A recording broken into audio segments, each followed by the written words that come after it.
Yang terhormat Wakil Dekan 1 Bapak Dr. Salahuddin SIP MSI MPA selaku Wakil Dekan 2 Fakultas Ilmu Sosial dan Ilmu Politik Universitas Muhammadiyah Malang. Yang terhormat Ketua Program Studi Ilmu Pemerintahan Universitas Muhammadiyah Malang Bapak Muhammad Kamil SIP MA.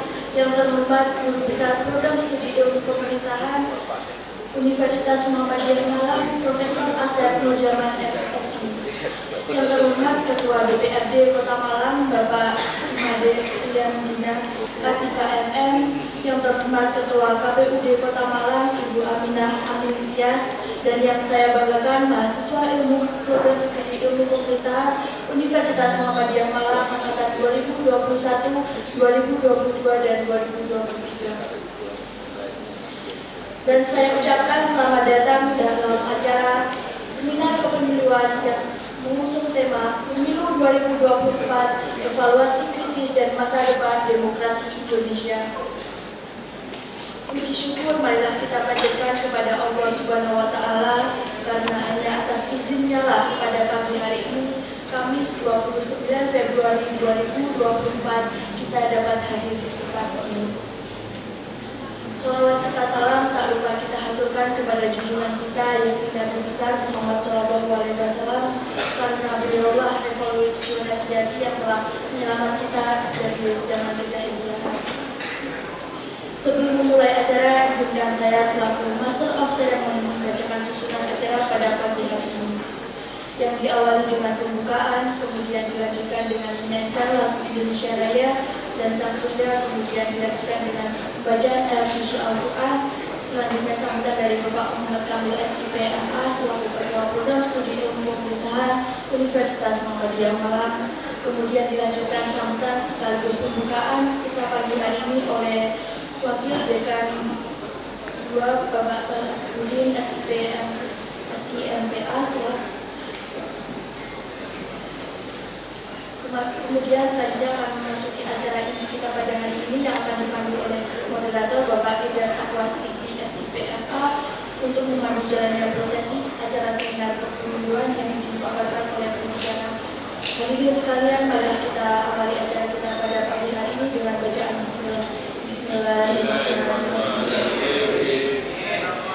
Acara kedua yaitu menyanyikan lagu Indonesia Raya dan Sang Sunda yang akan dipimpin oleh Saudari Imelda Dea Margareta. Hadirin dimohon berdiri.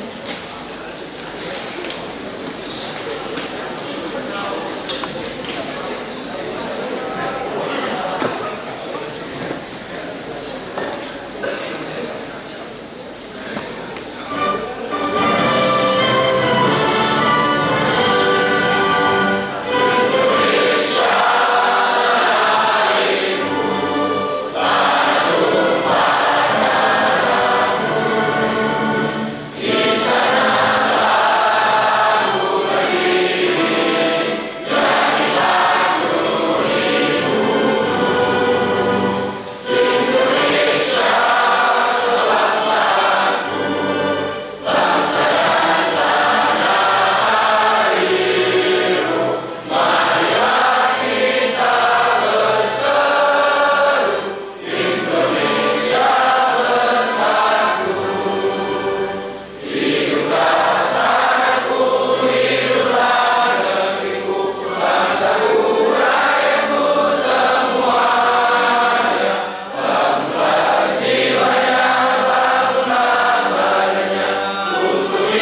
Assalamualaikum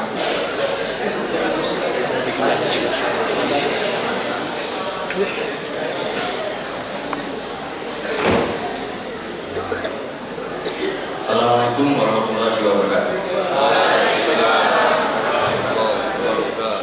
A'udzubillahi minasyaitonir rajim.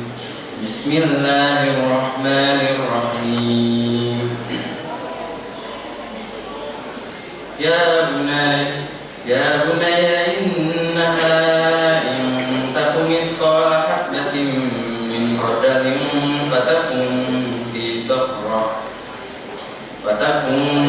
sakhratin aw fis samawati aw fil ardi ya'ti biha Allah. Innallaha latiful khabir. Ya bunayya aqimis salata wa'mur bil ma'ruf wanha 'anil munkar wasbir 'ala ma asabaka inna dzalika min 'azmil umur. Shadaqallahul azim.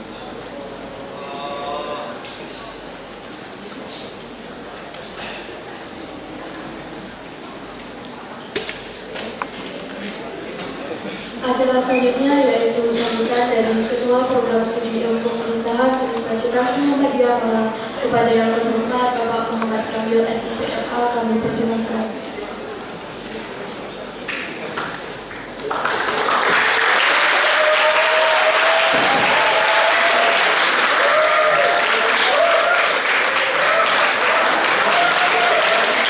Terima kasih banyak. Pagi ini saya serasa lebih muda. Bismillahirrahmanirrahim. Assalamualaikum warahmatullahi wabarakatuh. Assalamualaikum warahmatullahi wabarakatuh.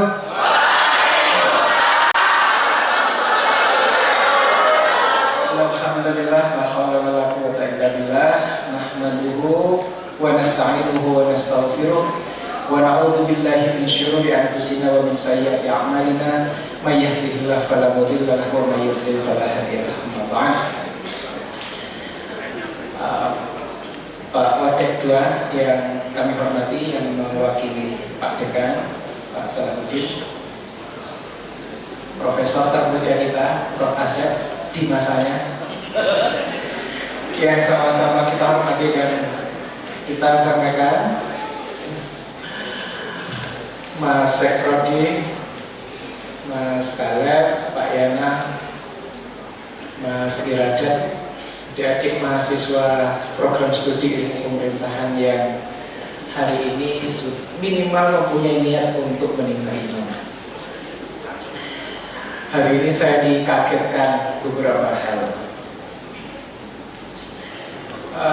Seminar kepemiluan itu seksi untuk dikaji.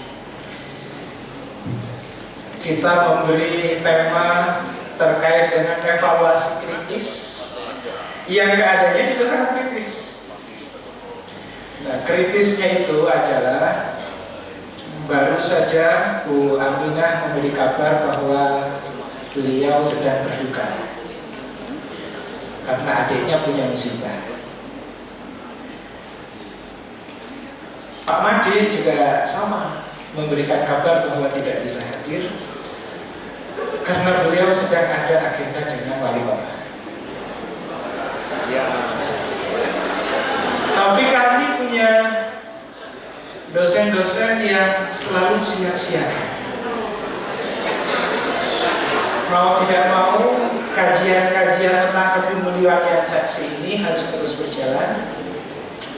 Kita punya dosen yang hebat, Prof. Asep yang pakarannya di bidang kepemiluan dan partai politik, Pak Yana yang juga pengamat politik, kemudian Pak Salahuddin yang juga merupakan pengamat politik. Kita beri aplaus untuk beliau semua. Jadi hari ini kita belajar tentang kepemiluan dengan beliau-beliau yang hebat. Dan saya tidak tahu kalau kehebatan beliau itu di panggung manapun itu hebat, di kampus juga hebat, bahkan disungkani oleh mahasiswa. Ketika kembali ke rumah, apakah menjadi orang hebat? Saya juga tidak tahu. Karena di rumah itu ada istri yang lebih menakutkan daripada suaminya.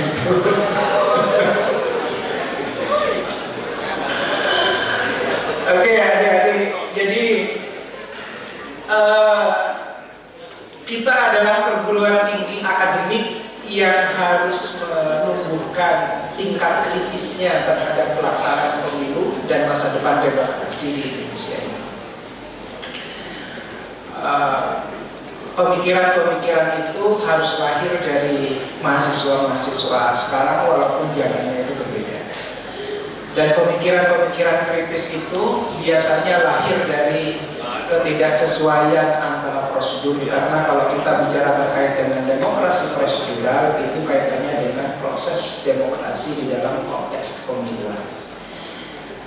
Ada yang mengatakan bahwa Indonesia sekarang sedang mengalami kemunduran demokrasi, ada yang mengatakan bahwa Indonesia sekarang sedang mengalami degradasi demokrasi, dan ada yang mengatakan bahwa Indonesia demokrasinya sedang baik-baik saja. Mari kita belajar kepada beliau-beliau pada pagi hari ini. Semoga nanti Bu Aminah bisa menyusul datang dan perwakilan dari DPRD juga bisa menyusul datang sehingga bisa memberikan insight yang lebih terkait dengan seminar kemunduran pada pagi ini. Saya sekaligus karena kondisi kritis, Pak Udin dan Pak Yana harus naik panggung nanti. Termasuk karena dalam kondisi kritis bukan hanya demokrasi yang kritis, pemilu yang kritis, tapi saya diminta juga untuk sekaligus membuka oleh Pak Wakil Menhan dengan mengucap Bismillahirrahmanirrahim acara pagi-pagi pada pagi hari ini terkait dengan seminar pemiluan, evaluasi kritis dan masa depan demokrasi Indonesia. Kita buka dengan bersama-sama membaca basmalah. Bismillahirrahmanirrahim. Assalamualaikum warahmatullahi wabarakatuh.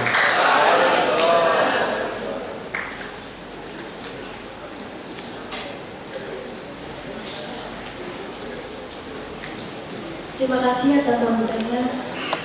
Selanjutnya seminar kepemiluan yang mengusung tema Pemilu 2024, Evaluasi Kritis dan Masa Depan Demokrasi Indonesia akan dipandu oleh Bapak Idrat Taqwa Sindi, SIPMA, sebagai moderator. Kepada moderator yang memandu jalannya kegiatan, kami persilakan.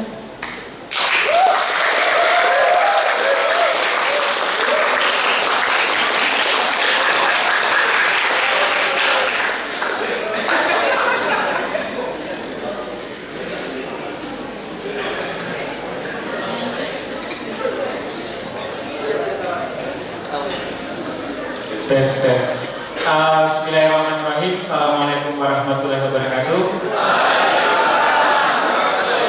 Selamat pagi, salam sejahtera untuk kita semua. Terima kasih. Ini sudah sampai pada kegiatan inti. Tapi sebelumnya mohon berkenan hadir untuk para pembicara, Prof. Asep, Pak Dr. Sarudin dan Pak Yana. Monggo, depan Pak.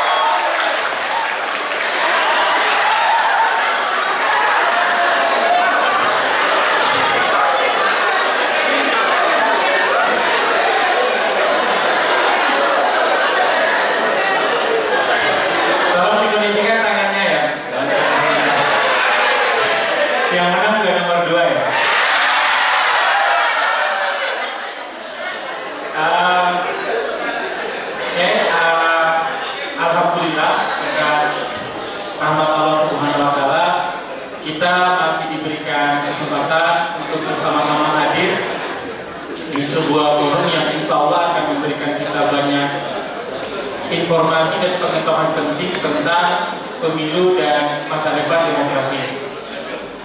Kenapa materi ini menjadi sangat penting? Karena demokrasi kita itu sangat ditentukan oleh kualitas pelaksanaan pemilu.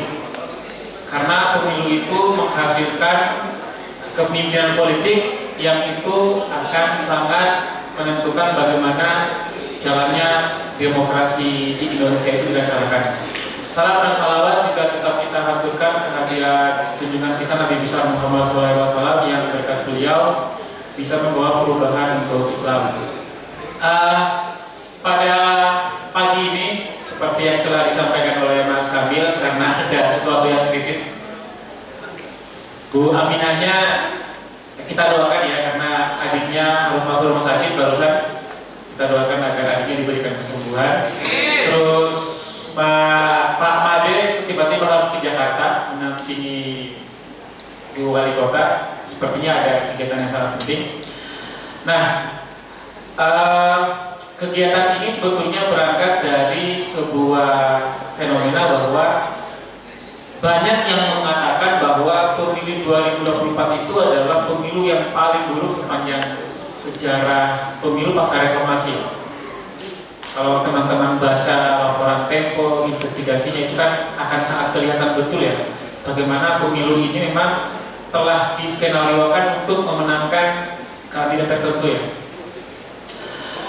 Beberapa studi teman-teman itu telah menyebutkan bagaimana demokrasi Indonesia itu mengalami kemunduran yang sangat luar biasa ya.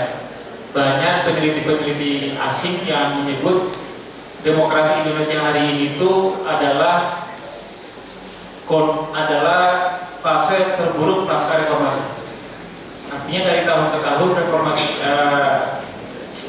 tahun demokrasi kita bukan justru membaik, tapi justru mengalami kemunduran. Nah, pada kesempatan kali ini itu akan dibedah secara lebih komprehensif tentang pemilu 2024 yang akan dilihat dari berbagai macam perspektif. Perspektif pertama dari Payana, dulu ya. Prof Asep dulu. Jadi Prof Asep akan bedah lebih detail bagaimana pelaksanaan pemilu 2024. Dan kira-kira apakah kita masih bisa berharap pemilu 2024, hasil pemilu 2024 yang penuh banyak masalah ini bisa membuat demokrasi kita semakin maju. Nah, yang kedua nanti dari Pak Salahuddin, beliau ini adalah pengamat politik yang sudah malam melintang. Jadi kalau teman-teman sering baca media online ini, soalnya nama Pak Udin ini sudah sering muncul. Jam terbangnya juga sudah sangat tinggi di dunia mengkomentari fenomena politik. Nanti Pak Udin akan membedah dari aspek yang lain. Yang ketiga nanti dari Pak Yana. Kebetulan Pak Yana ini kemarin terlibat dalam pelaksanaan survei quick count yang diselenggarakan oleh Forum Perguruan Tinggi Muhammadiyah. Mungkin Pak Yana juga bisa membantu menjelaskan, karena selama ini itu salah satu lembaga yang paling banyak disorot itu adalah lembaga survei. Lembaga survei dianggap lebih dekat dengan fungsi propaganda dan mengarahkan opini publik ketimbang menceritakan fakta. Mungkin Pak Yana bisa menceritakan soal itu ya. Biar lebih banyak kita mendengarkan dan diskusi, maka untuk sesi yang pertama, monggo Prof. Asep, waktu dan tempat dipersilakan. Bismillahirrahmanirrahim. Assalamualaikum warahmatullahi wabarakatuh. Yang terhormat Ajur, Sekjur, dan para dosen, moderator, para pembicara, Wakil Ketua Dr. Salahuddin, Pak Yana, saudara-saudara sekalian, mahasiswa Prodi Buku Perintahan yang saya banggakan. Saya sangat antusias bicara di sini, bicara tentang yang masa depan demokrasi. Nah, sebenarnya saya menyampaikan beberapa hal narasi terkait dengan sebelum pemilu yang mau dilaksanakan dan setelah. Jadi narasinya itu ada narasi pengkhianatan, ada narasi bukan penyimpangan, penggunaan kekuasaan untuk kepentingan politik tertentu, dan berbagai narasi-narasi sebenarnya itu difungsikan dalam rangka untuk mengarahkan atensi publik agar hati-hati dalam pelaksanaan pemilu. Dan memang terjadi setelah pemilu itu apa yang dinarasikan itu memang betul-betul terjadi, sehingga ada kambing hitam. Kambing hitam itu ada Pak Jokowi, ada lembaga survei begitu, ada apa lagi ya, aparat begitu, Sirekap, macam-macam. Ya, itu adalah narasi-narasi yang berkembang, dan setelahnya itu biasanya ada kambing-kambing hitam. Makanya nggak tahu ya kenapa kambing hitam itu selalu jadi ini, padahal kambing putih itu lebih menarik daripada kambing hitam kan. Nah, saya ingin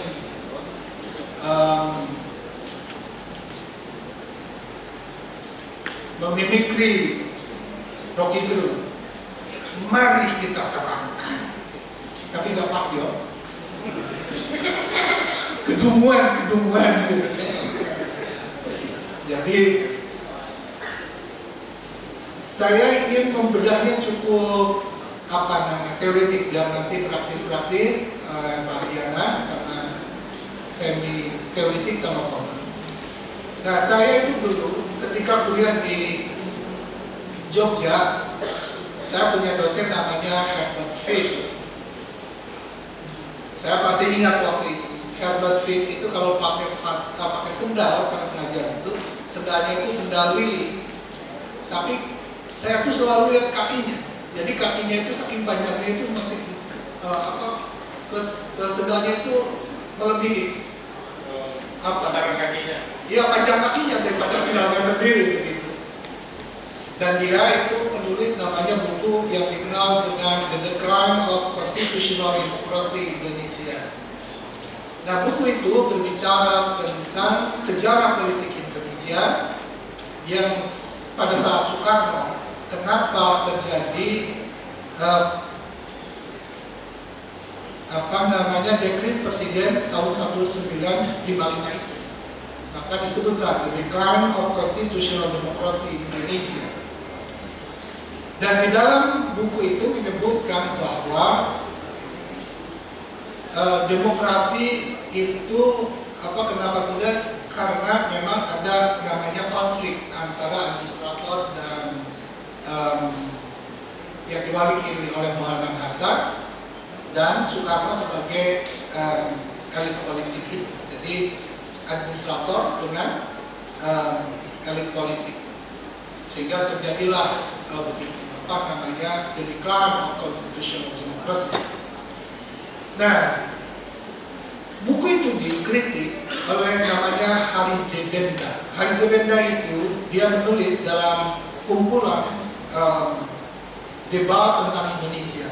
Bukunya The Decline of Constitutional Democracy Indonesia yang kalangan republik itu dibahas dalam buku, dalam chapter ya, bukan chapter, kumpulan tulisan certain contribution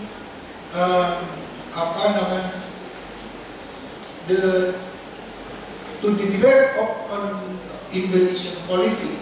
Jadi 13 kontribusi untuk perdebatan tentang politik Indonesia.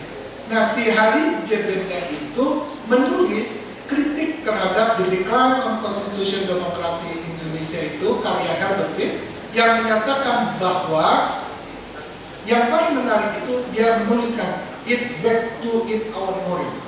Jadi intinya itu bukan karena konflik, tapi Indonesia itu kembali kepada tambatan semula. Nah, maksudnya tambatan semula itu Indonesia itu sebelum merdeka sebenarnya bukan punya kultur demokrasi, tapi kulturnya itu adalah patrimonial, kerajaan-kerajaan itu. Jadi di dalam kerajaan-kerajaan itu patronase, neopatrimonial itu kan berkembang. Walaupun dijawab oleh si Herbert Fried, itu adalah fatalis. Kalau udah kultur budaya, maka Indonesia tidak mungkin bisa demokrasi kalau itu bicara tentang kultur. Nah, bagaimana katanya dengan perubahan institusional yang terjadi di Indonesia, di mana pemilu terjadi, di mana lembaga-lembaga politik itu seperti Huntington itu disampaikan, lembaga politik itu tidak berkembang. Apa tidak ada perubahan demokrasi? Kalau berbicara tentang budaya itu sudah fatalis. Ya itulah perdebatan yang memunculkan dua kubu, antara kubu yang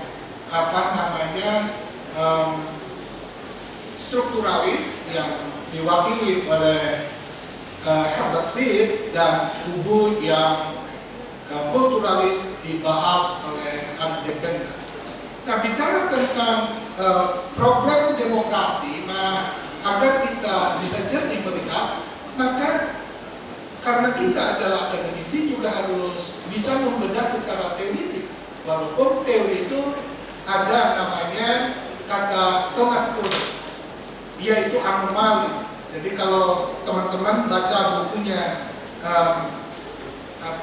yang dikemukakan oleh Thomas Kuhn, The Scientific Revolution, kalau nggak salah. Jadi teori itu juga mengalami perubahan-perubahan.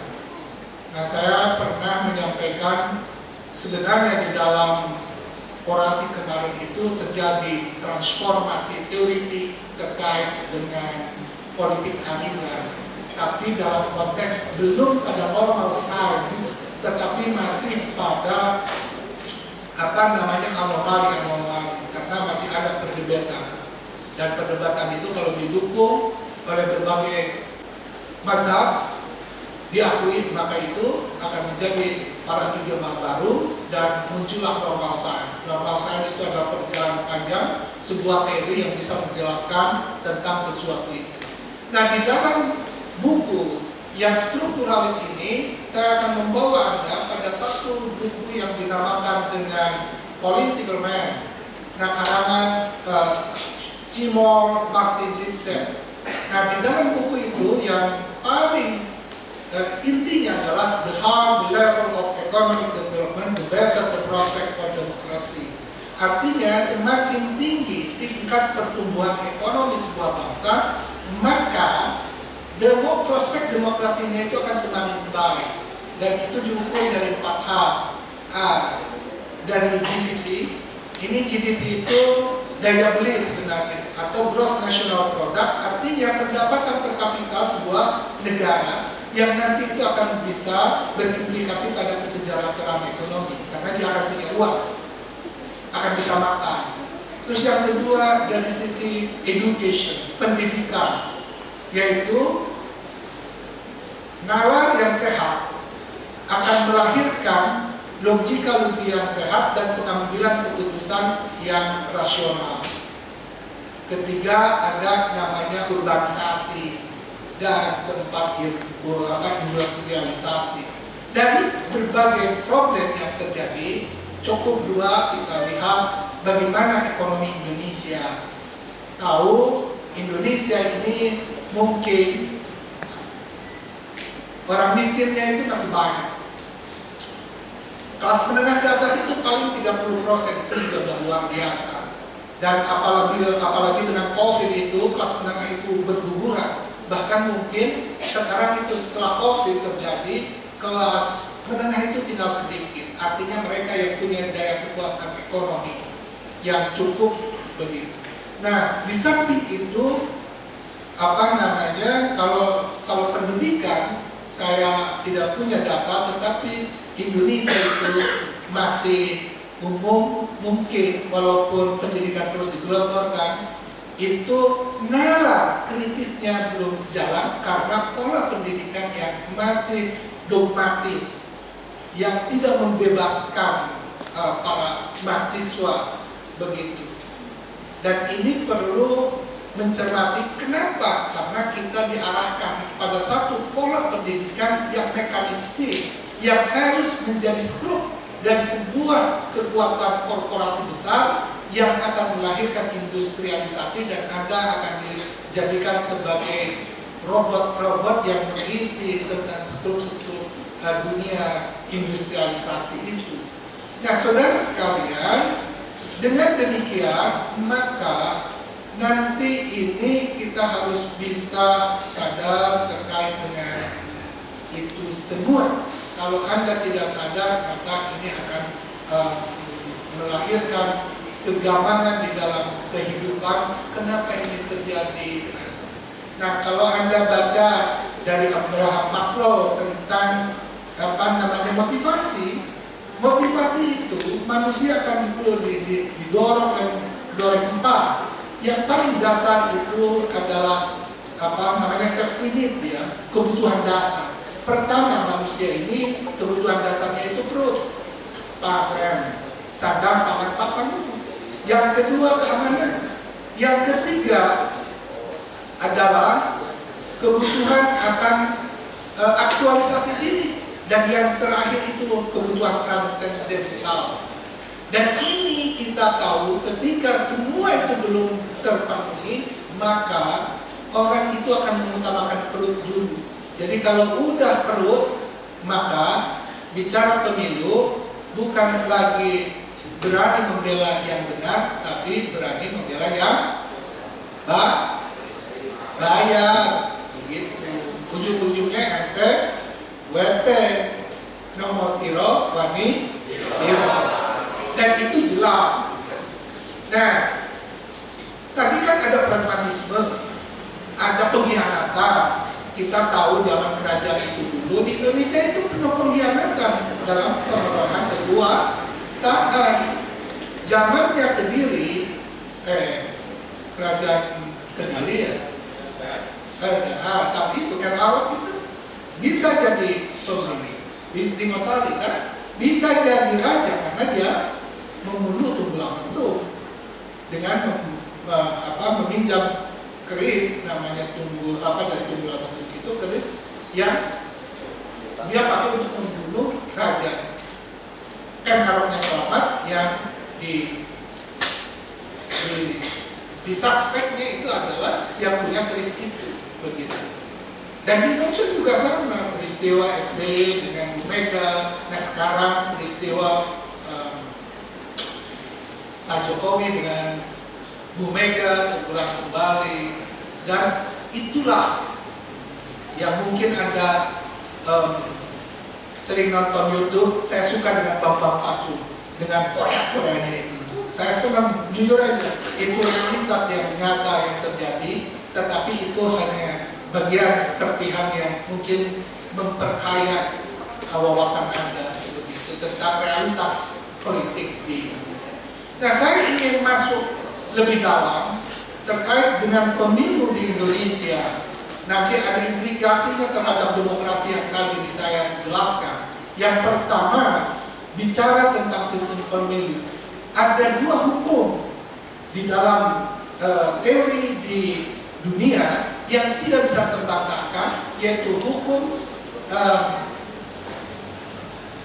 besi oligarki, di mana elit selalu pasti lebih sedikit daripada massa. Itu Anda bisa baca bukunya Pareto, Michel, dan macam-macam itu. Anda juga ada namanya hukum besi yang dinamakan hukum besi dari sistem pemilu, di mana distrik akan menyebabkan partai-partai bersatu. Apabila proporsional akan menyebabkan partai-partai itu bercerai-berai. Dan ini memang hukum besi. Hukum besi itu hukum yang sudah tidak bisa diganggu gugat begitu. Apakah ada hukum-hukum yang lain? Ada hukum karma, gitu kan, seperti begitu. Nah, saudara sekalian, di Indonesia itu sebenarnya mengadopsi sistem pemilu proporsional. Tapi sistem pemilu proporsional itu dibuat dengan modifikasi-modifikasi, karena memang setiap sistem itu kan hasil ciptaan manusia.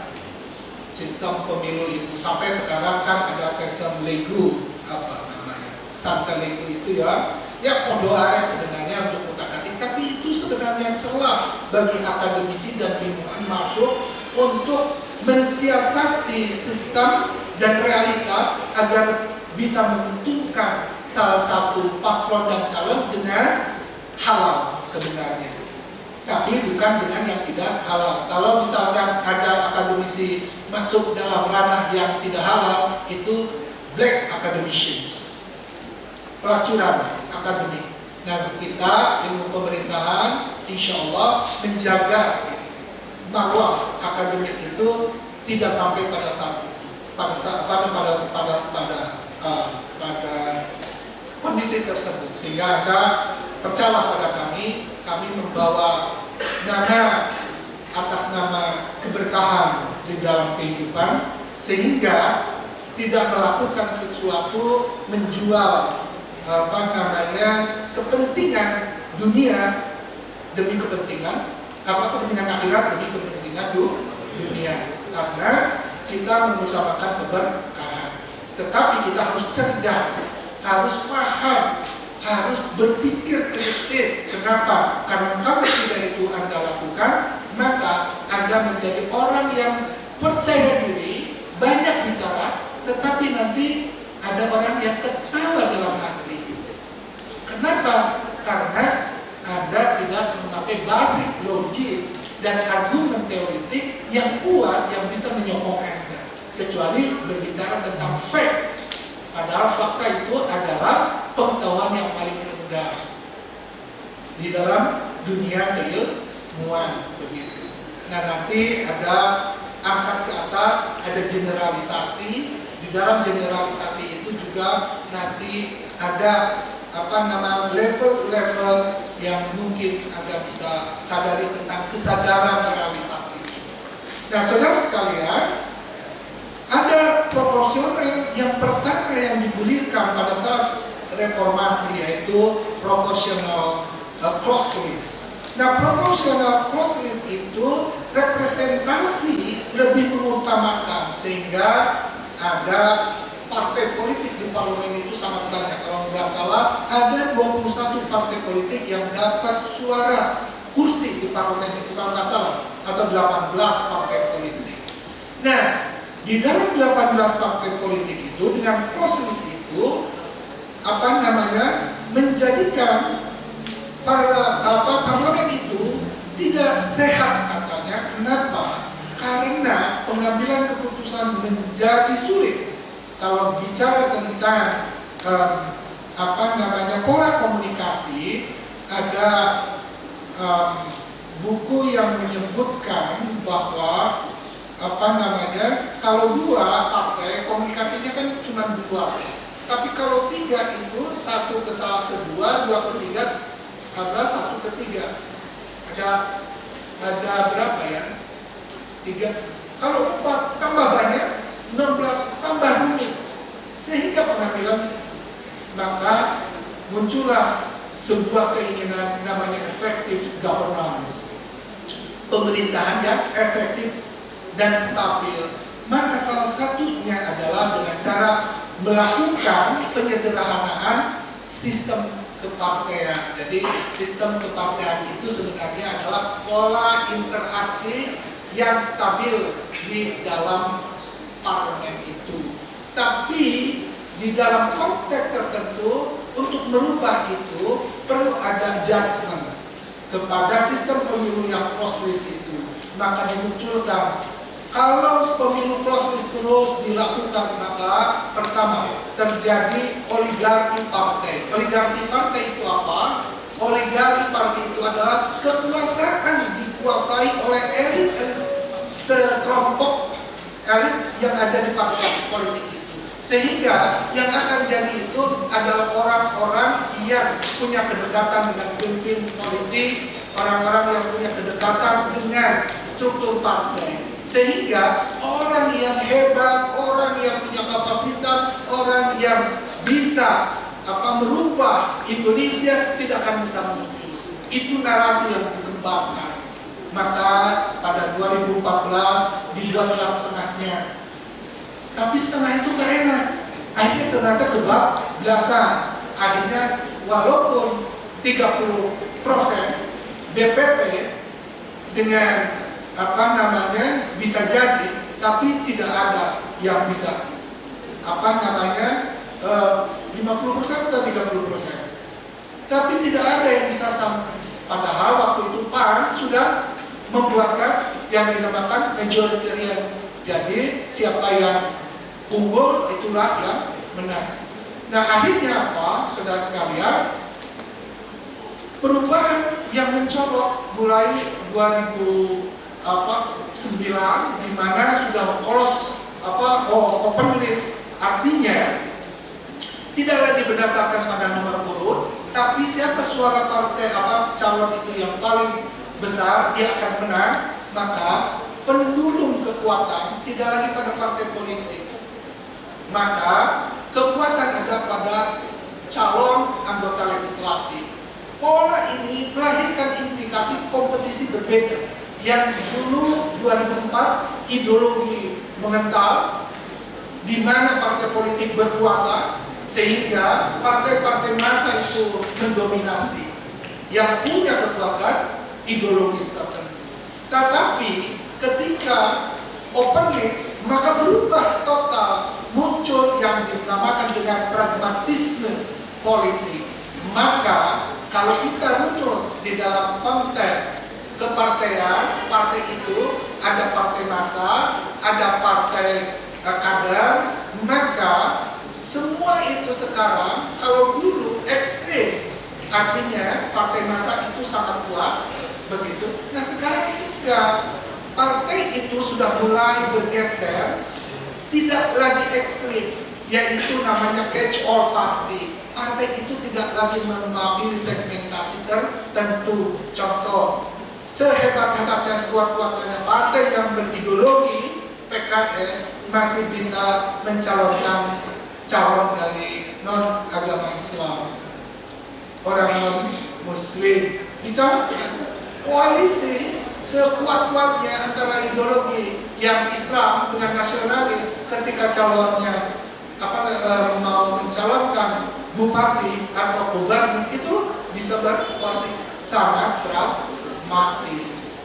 Dan pragmatisme ini melahirkan apa yang dinamakan dengan Machiavellis. Machiavellis itu adalah perilaku politik yang menghalalkan segala cara. Dan ini sebenarnya pada saat mempertahankan kekuasaan. Dan ini Machiavellis ini memang maksud saya dengan berbagai cara, termasuk money politik, buying begitu, dan termasuk mungkin pork barrelling itu. Jadi kalau pork barrelling itu walaupun memang bisa saja secara aturan itu bisa, tetapi pork barrelling itu etik politiknya tidak sehat. Kenapa? Itu dikritik sebenarnya di Australia itu pork barrelling itu. Kenapa? Karena itu merusak namanya sistem politik itu sendiri. Jadi kalau misalkan negara-negara itu disimpan di akhir-akhir masa jabatan. Kenapa? Karena ketika masa jabatannya itu mau berakhir dengan banyaknya proyek-proyek, banyaknya kegiatan-kegiatan yang bersifat sosial, menguntungkan citra dari incumbent yang bisa maju lagi. Oleh karena itu maka banyak kritikan-kritikan yang diperdebatkan untuk kemungkinan bahwa partai politik itu penguasa itu tidak boleh melakukan pork barrelling di luar negeri. Tapi itu secara aturan kalau itu diperbolehkan, ya bolehnya secara aturan. Oleh karena itu maka politik pun muncul, yaitu etika politik itu. Nah di kita ini yang paling lemah itu adalah bagaimana etika politik bisa berkembang. Saya harapkan Anda nanti ketika jadi suatu saat lulus, Anda menjadi calon anggota atau apa nama calon bupati, calon wali kota, maka etika itu Anda harus pertahankan. Kenapa? Karena segala sesuatu yang dilakukan dengan tidak baik akan merusak hati nurani kita. Mengkhianati publik berarti mengkhianati jiwa kita. Karena publik adalah jiwa. Kalau jiwanya tersakiti, maka kalau publik tersakiti, maka jiwa juga tersakiti. Karena kita itu adalah bagian secara integral dari holistic natural yang ada. Jadi Anda dengan saya itu sebenarnya satu, tidak bisa dipisahkan. Karena kita dilahirkan dan dibuat dalam sebuah konsep dan wujud materi yang sama yang dinamakan dengan energi. Dan energi itu adalah energi Anda dengan energi saya. Dan ini saling bertukar Anda dengan saya. Maka Anda terjadi, itu karena pemadatan energi itu. Maka muncullah banyak teori-teori di dalam kehidupan, di dalam konteks tertentu. Misi, visi itu menjadi penting karena itu adalah energi yang melahirkan realitas di dalam kehidupan. Maka Anda harus meyakini bahwa Islam itu adalah agama yang luar biasa karena sudah men-setting pola pikir dan tindakan itu dengan hal yang baik dan menghasilkan sesuatu yang baik. Nah, saya ingin Anda melahirkan itu. Nah, mudah-mudahan apa yang saya sampaikan ini masuk dalam hati yang terbaik saya, sehingga Anda bukan melahirkan orang berpengetahuan, tapi orang yang tahu diri, tidak merasa bisa, tapi bisa merasa. Kenapa? Kalau saya di sini berbicara karena saya ingin Anda tahu bahwa saya orang pintar, maka nanti Anda hanya akan tahu pengetahuan, tapi akan melahirkan kesombongan intelektual. Dan itu tidak baik. Oleh karena itu kenapa saya kalau di kelas selalu memberikan nasihat kepada Anda, karena saya merasa berhasil kalau Anda menjadi orang baik di dalam kehidupan dan menjadi bermanfaat untuk kemaslahatan umat. Itu aja penutup saya. Nanti kita diskusi. Assalamualaikum warahmatullahi wabarakatuh.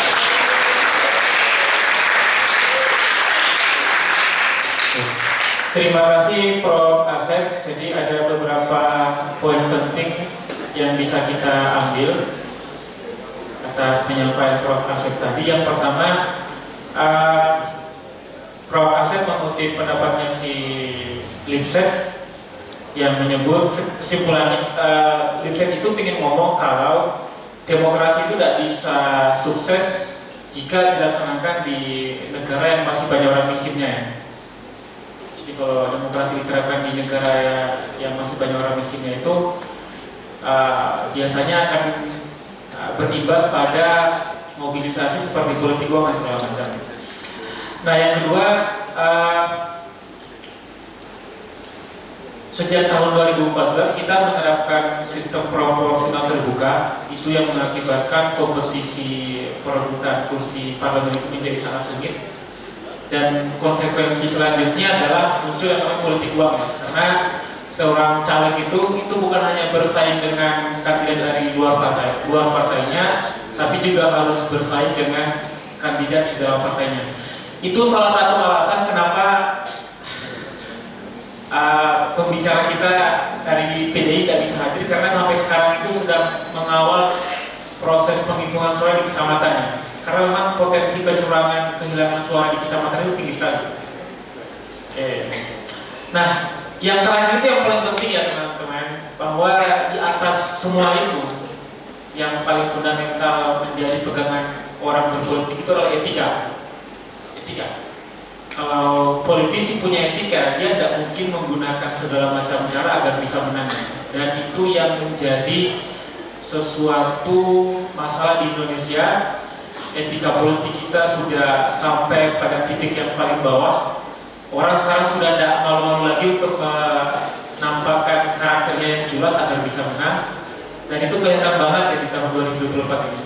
Makanya banyak orang yang memprediksi demokrasi kita di masa yang akan datang akan suram ya. Tapi mungkin Pak Udin bisa memberikan insight yang berbeda mungkin. Monggo Pak Udin. Oh, Pak Yan dulu. Monggo Pak Yan.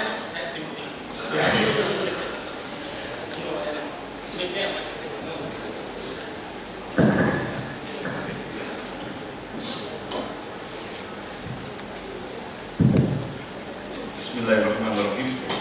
Assalamualaikum warahmatullahi wabarakatuh.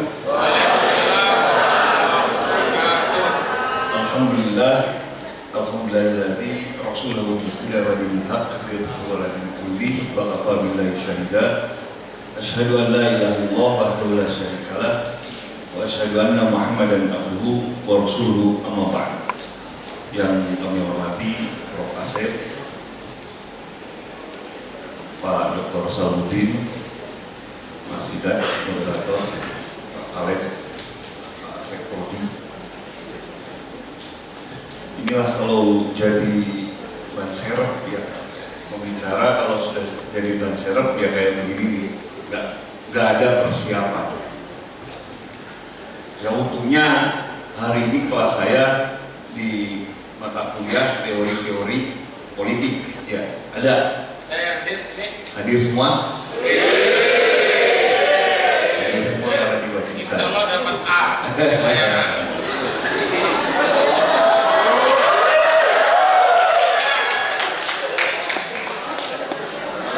Baik.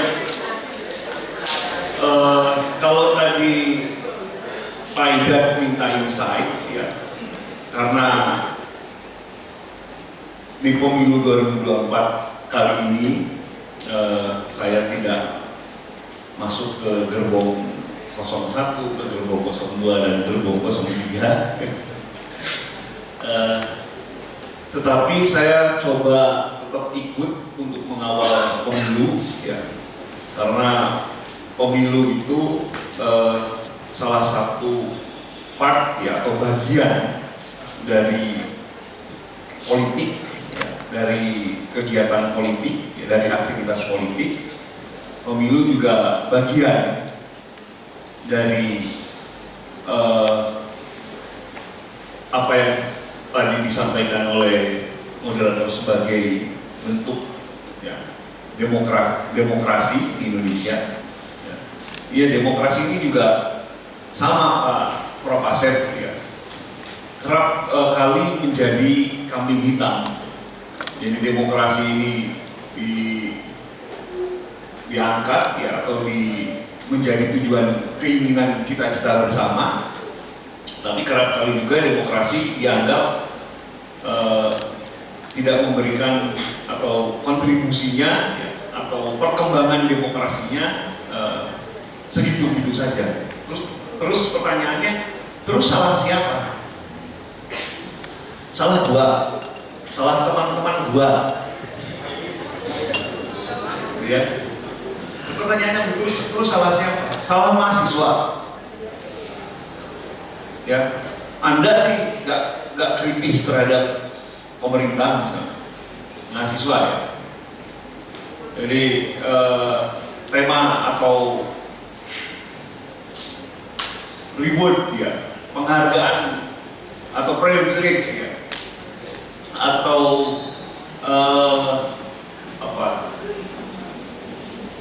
penilaian sosial yang tinggi terhadap mahasiswa sebagai agent of change, misalnya, agen perubah, ya, agen perubahan, ya, kemudian agen of control, ya, sebagai agen pengawasan, itu juga apakah bisa dinilai lemah sehingga kemudian menurunkan nilai-nilai demokrasi. Jadi salah siapa? Ya. Yang kita harus salahkan siapa? Pemerintah yang kali ini katanya juga dijadikan sebagai kambing hitam mendukung salah satu pasangan calon misalnya. Nah itu juga menjadi permasalahan. Saya memulai dari ya demokrasi itu harus dibangun dari 3 aspek. Pertama, kalau kita ingin berbicara masa depan demokrasi, jadi masa depan demokrasi kita itu tidak hanya ya harus kita perbaiki dari 3 aspek. Aspek pertama adalah demokrasi mind. Ya. Apakah semua kita berpikir tentang demokrasi atau tidak? Ya. Pemerintahnya berpikir tentang demokrasi tidak. Partai politiknya berpikir tentang demokrasi tidak. Masyarakatnya berpikir tentang demokrasi tidak. Mahasiswanya, dosen ilmu pemerintahan, ilmu politik, jangan-jangan dosen ilmu pemerintahan, ilmu politik juga tidak berpikir, tidak menginginkan atau tidak punya keinginan untuk membangun demokrasi itu sendiri. Jangan-jangan pemilu kemarin juga nggak nyoblos, nggak ikut nyoblos ya. Jangan-jangan, saya kan nggak tahu itu. Kalaupun nyoblos juga kita nggak tahu nyoblos siapanya, karena dipilih suara kan kita tidak tahu. Jadi semua harus memikirkan itu. Ya. Nah, tadi kalau kita tarik dari apa yang disampaikan Prof. Asep misalnya, karena di Indonesia itu, ya, kalau kita gambar piramida, memang gitu loh, penduduk Indonesia itu hampir di bawah. Kalau kita lihat kita gambar piramida, lalu kemudian kita bagi 3, ya. Dari segi pendidikan, memang masyarakat kita itu masih ada di bawah, low class. Ya, itu hampir 75%. Middle class, naik kita ke middle class. Ya, atau katakanlah yang tadi low class itu 60%, middle classnya katakanlah 20%, ya. Atau 30%. Baru high class itu hanya sedikit orang. Tidak banyak, sehingga kalau kita petakan secara tadi gambar piramida tadi secara pendidikan memang masih kurang. Kebijakan pendidikan 9 tahun saja belum semua orang atau belum semua masyarakat Indonesia merasakan itu. Terutama yang di periferal, yang di 3T, tahu 3T? Terluar, terdalam, tertinggal, terdalam, dan ya 3T. Itu tidak merasakan pendidikan yang mestinya tidak hanya 9 tahun, tapi ditambah sampai dengan jenjang S1 gitu ya. Jadi pendidikan wajib itu 6 tahun SD, 6 tahun sekolah menengah, 12 tahun tambah perguruan tinggi 3 tahun. Jadi berapa nih? 15 tahun. Baru bisa mengangkat ya, demokrasi kita. Ya. Bagaimana mau berpikir demokrasi? Ya, yang di bawah itu. Kalau sandang, pangan, papan tidak terpenuhi. Orang lapar kok ngomong demokrasi, ya nggak bisa. Ya. Jangankan orang lapar, Anda saja kalau di bulan Ramadan, ya, di bulan suci Ramadan sebentar lagi kita mau memasuki bulan suci Ramadan, bulan puasa, lalu kemudian masuk kelas. Pas saat sahur kelupaan nggak sahur, cuma minum air putih 1 gelas, boro-boro disuruh diskusi gitu kan, nggak masuk, ya. Seperti itulah kira-kira. Jadi sandang pangan papannya belum terpenuhi ngomong demokrasi, tidak bisa. Maka untuk memenuhi itu, ya, agar demokrasi main tadi itu pembicaraan demokrasi dipikirkan oleh semua komponen, semua orang, maka harus dipenuhi dulu semua kebutuhannya. Yang kedua, demokrasi attitude. Kalau kita sudah berbicara demokrasi, sudah memikirkan demokrasi, maka yang kedua adalah bagaimana demokrasi itu menjadi perilaku gitu. Bagaimana perilaku demokrasi itu dibangun? Ya kita perlu agent di situ. Ya, atau istilah bahasa politiknya perlu partisipasi. Ya. Siapa? Ya mahasiswa, ya dosennya, melalui kegiatan-kegiatan pendidikan politiknya. Ya. Dengan memberikan pemahaman pada masyarakat bahwa ya, partisipasi, ya, kemudian pendidikan politik itu penting gitu. Berbicara politik itu penting. Berbicara politik saja. Ya karena tidak semua orang mau berbicara politik. Contoh tadi malam saya potong rambut misalnya, saya tanya, Mas, yang warna cukurnya, ikuti nggak perpolitikan akhir-akhir ini? Aduh, kalau konten takut Pak adanya. Jadi takut, ngomong politisnya takut gitu. Padahal dia bisa nyukur orang tiap hari itu karena keamanan, ketertiban, dan itu semua kebijakan-kebijakan yang kebijakan-kebijakan itu politik semua gitu. Kita masih bisa makan meskipun berasnya impor, itu kebijakan semua dan itu politik. Kita masih bisa mengendarai sepeda motor, mobil misalnya Anda. Kemudian BBM-nya tiap hari bisa Anda isi, ya itu kebijakan semua. Itu konteksnya politik semua. Nah, bagaimana masyarakat mau berbicara politik gitu ya? Kalau tadi itu merasa ruang-ruang politik itu menyeramkan gitu, atau ruang-ruang politik itu kalau Anda katakan kotor, bagaimana kemudian masyarakat mau masuk ke situ? Nah, maka untuk membangun demokrasi ke depan itu kita harus mendorong demokrasi attitude. Ya, setelah kita memikirkan demokrasi itu, ya tentu dengan prinsip-prinsip demokrasi, nilai-nilai demokrasi, ya, nilai-nilai partisipasi, nilai-nilai kesetaraan, gitu ya, nilai-nilai liberty, kebebasan, ya, dan lain sebagainya itu yang kemudian selanjutnya adalah bagaimana demokrasi itu menjadi perilaku, ya, menjadi perilaku. Kemudian yang ketiga, yang terakhir, demokrasi skill, kemampuan berdemokrasi. Ya. Setelah kita berpikir, setelah menjadi attitude, nah baru kemudian kemampuan berdemokrasi. Nah, kemampuan berdemokrasi ini tentu harus dibangun oleh semua komponen, oleh masyarakat, oleh partai politik.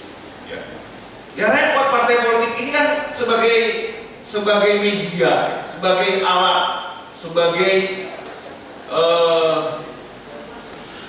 wadah, ya, orang untuk menjadi pejabat publik misalnya, atau untuk mewakili masyarakat di Dewan Perwakilan Rakyat di daerah, kabupaten kota, di daerah provinsi maupun di pusat DPR RI. Ya. Kalau tidak dibangun demokrasi skillnya, sulit gitu loh. Setiap kali pemilu pasti narasi kecurangan itu pasti akan terus terulang. Ya. Mestinya tidak seperti itu. Ya, kalau partainya menang hasil quick count, baru dia ngomong, wah quick count itu benar, survei itu penting, ya, ilmiah, ya, siapa lihat saja yang survei itu bakal kredibel, ya, kampus, nah. Tapi ketika kalah, jangan percaya quick count, kita tunggu real count-nya KPU sampai batas terakhir penghitungan suara. Jangan begitu. Ini demokrasi skillnya jelas tidak mumpuni gitu loh. Ya, dalam setiap pemilu itu kan bagian dari rule of game dalam politik, dalam berdemokrasi. Maka namanya game, namanya permainan, pasti ada yang kalah, ada yang menang. Sama dengan kalian kalau main PUBG, main apa lagi? Mobile Legend, apa lagi? Tetris. Kan gak mungkin semuanya menang gitu loh. Ya. Tidak mungkin mabar misalnya. Ya, 5 orangnya menang, tidak mungkin gitu loh. Yang menang pasti ada 1 orang dari 5 itu. Ya baik, itulah realitas dari permainan itu. Realitas dari permainan itu adalah ada pemenangnya. Lalu semuanya ingin menang ya repot. Ya gak usah berdemokrasi gitu. Ya. Jadi selain demokrasi itu, demokrasi skill juga menjadi sangat penting. Nah, ini baru saya geser ke tentang survei karena saya mungkin ada teman-teman mahasiswa di sini yang kemarin ikut saya survei dan ikut exit poll, ya, membantu saya di Malang Raya dan Blitar. Terima kasih. Itu bagian dari, jadi exit poll, quick count, survei itu bagian dari kontrol, bagian dari pengawasan dalam pemilu untuk meningkatkan kualitas demokrasi, QC lah kata Nabi. Ya.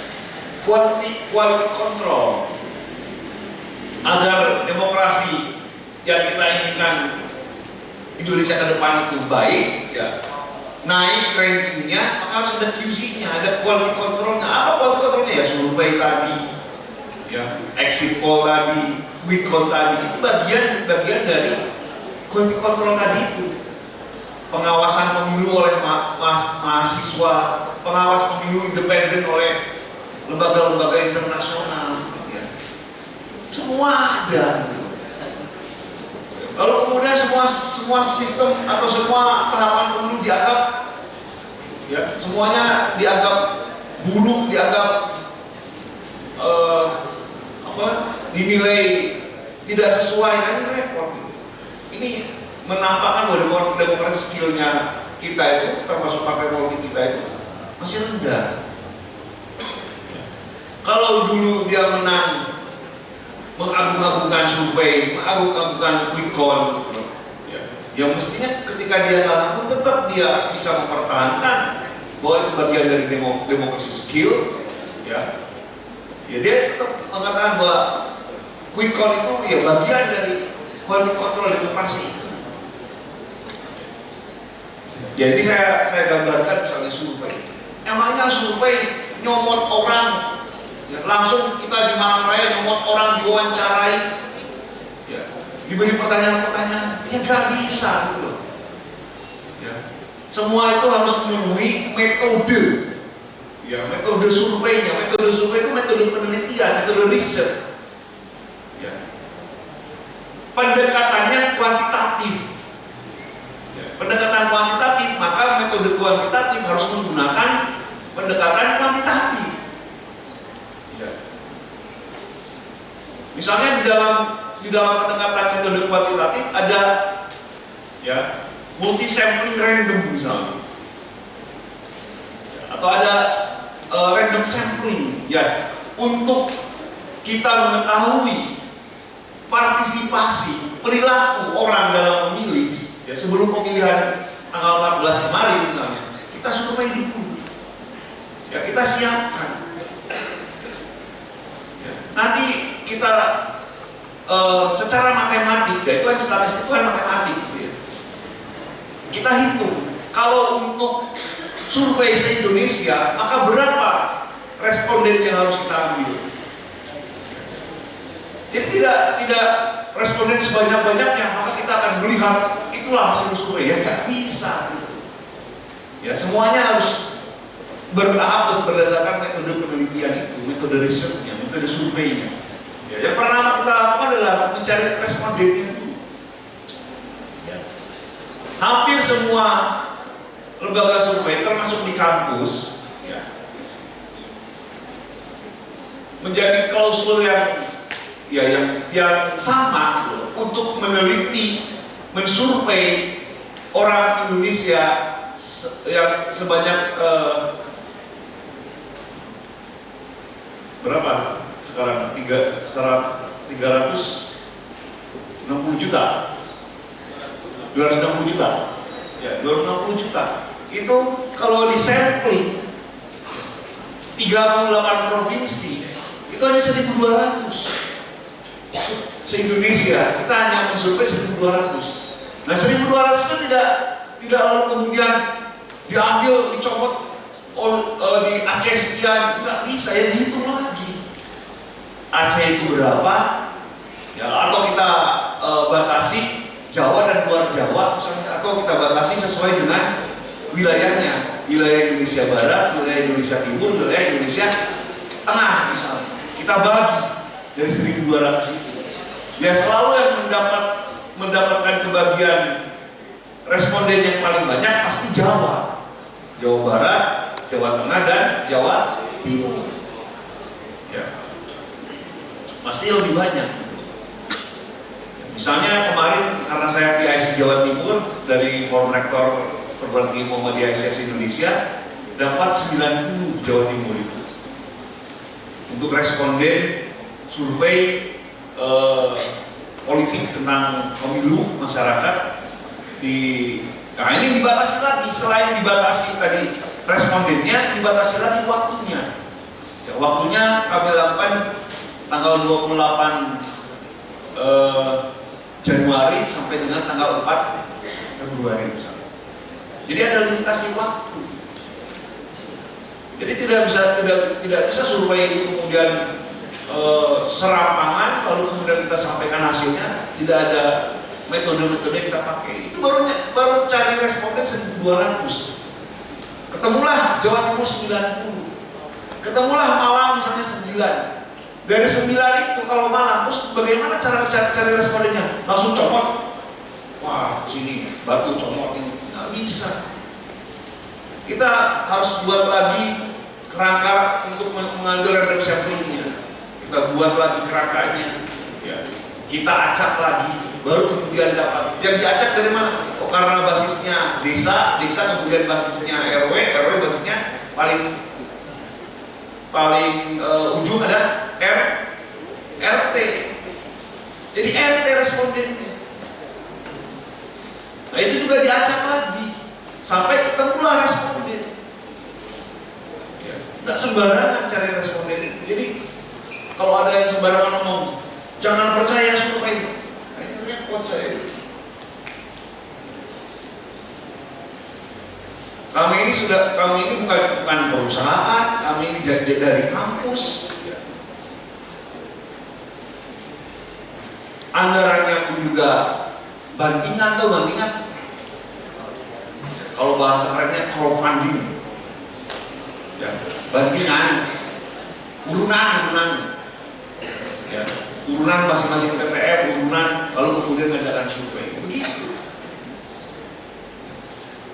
Nah, sebagai untuk quality control lagi hasil survei kami, ya, lalu kemudian teman-teman mahasiswa yang ikut survei dengan kami dibekali namanya aplikasi teknologi, karena teknologi itu untuk membantu pelaksanaan survei agar lebih efektif, efisien, gitu ya. Nah, itu yang survei. Nah, survei itu ada waktunya. Paling cepat survei itu ya 10 hari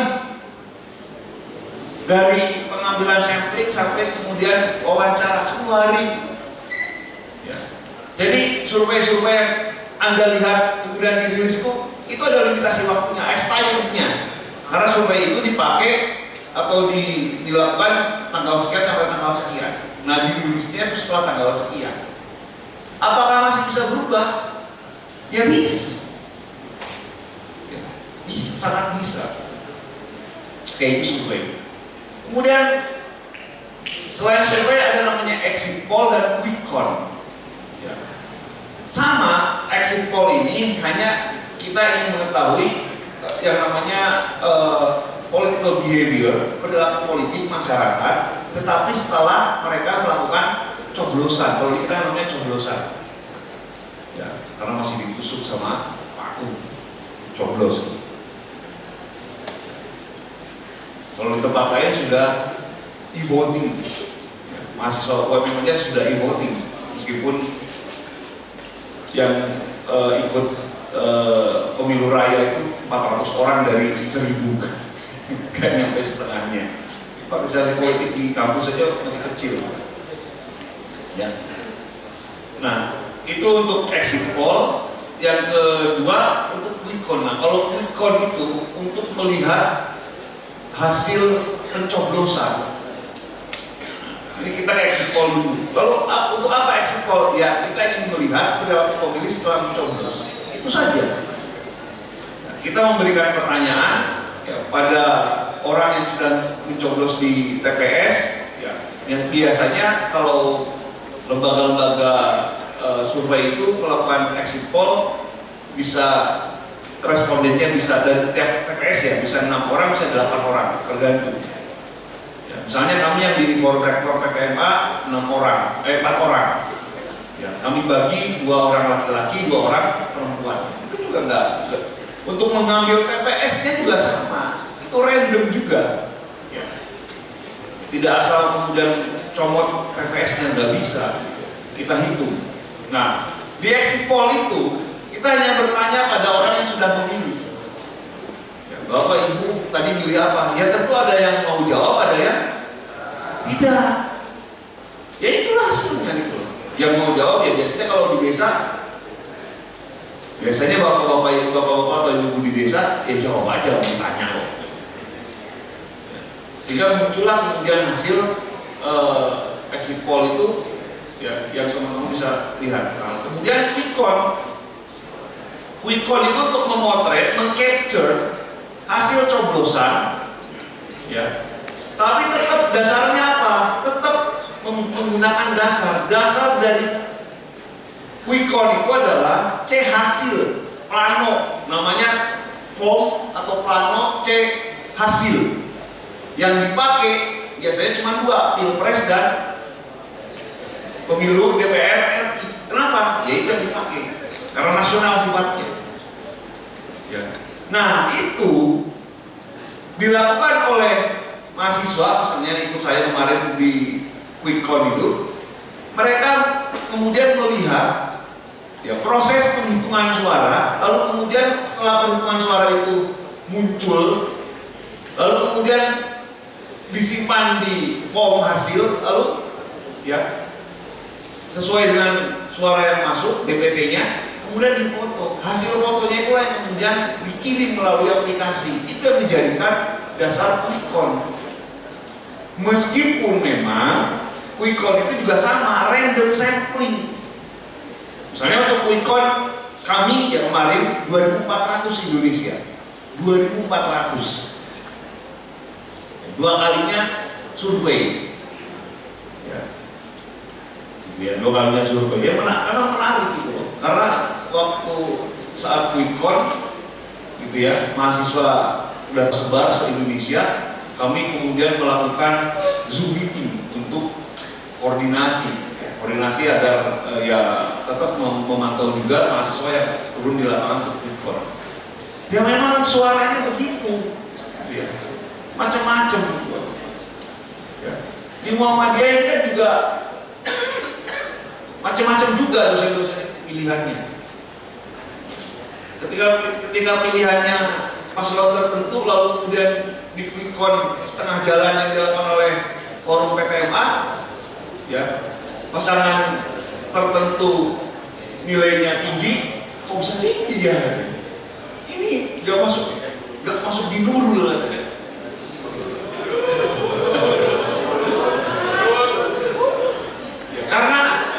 Karena paslon yang dia pilih kalah gitu loh.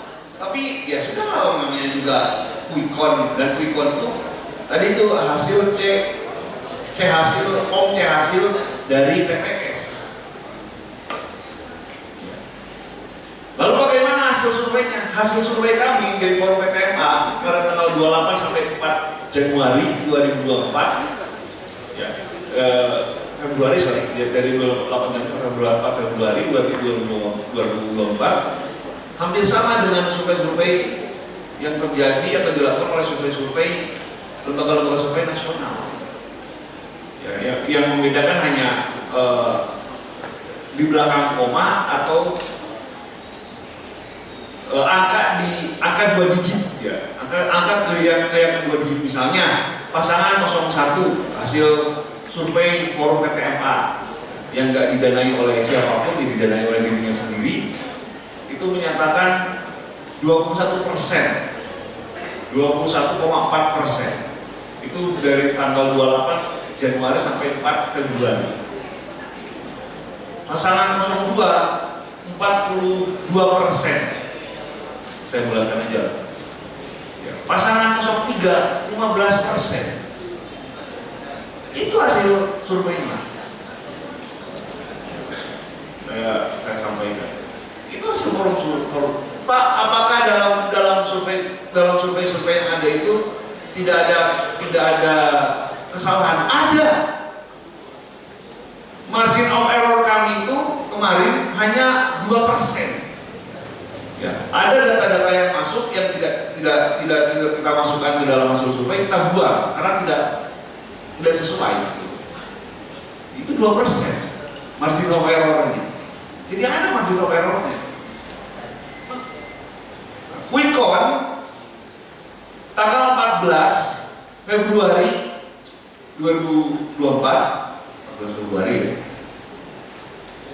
Kan di sini 14 Februari hari apa itu?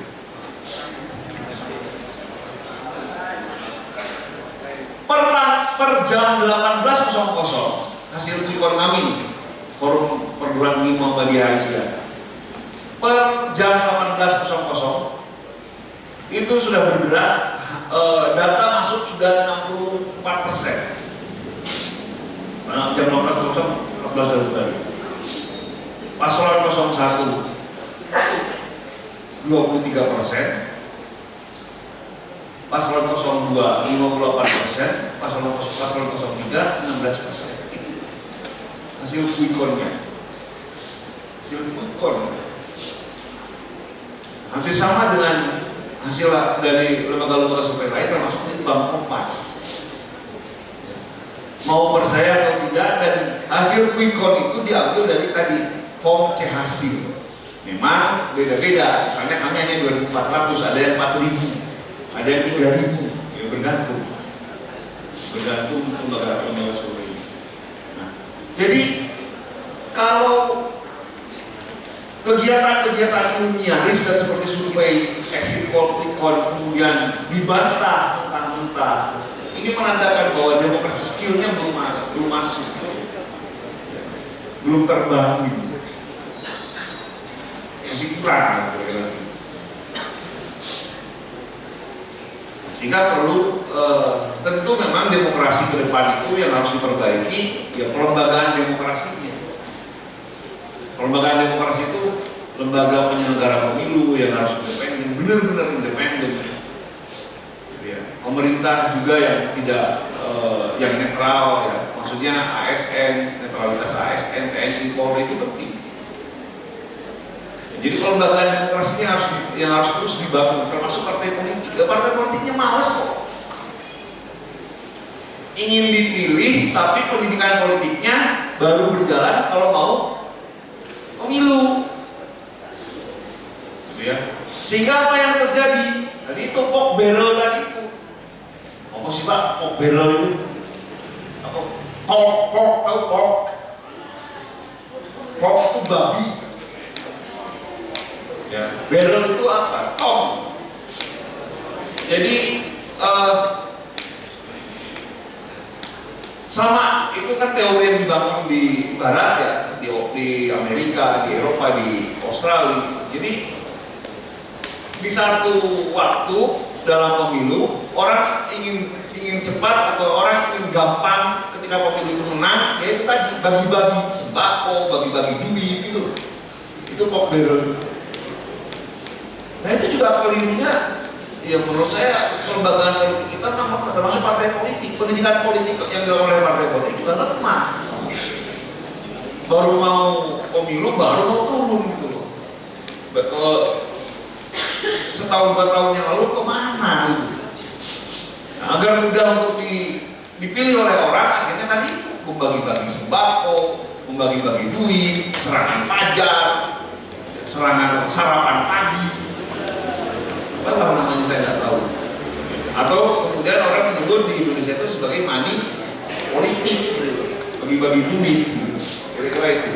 Jadi selain 3 demokrasi yang tadi saya maksud, demokrasi mind, attitude, skill, ya pelembagaan demokrasinya harus diperbaiki, rule of game-nya harus diperbaiki, partisipasi masyarakatnya juga harus diperbaiki. Terima kasih. Demikian yang saya sudah sampaikan. Bila topik Pak Assalamualaikum warahmatullahi wabarakatuh. Terima kasih Pak Yana.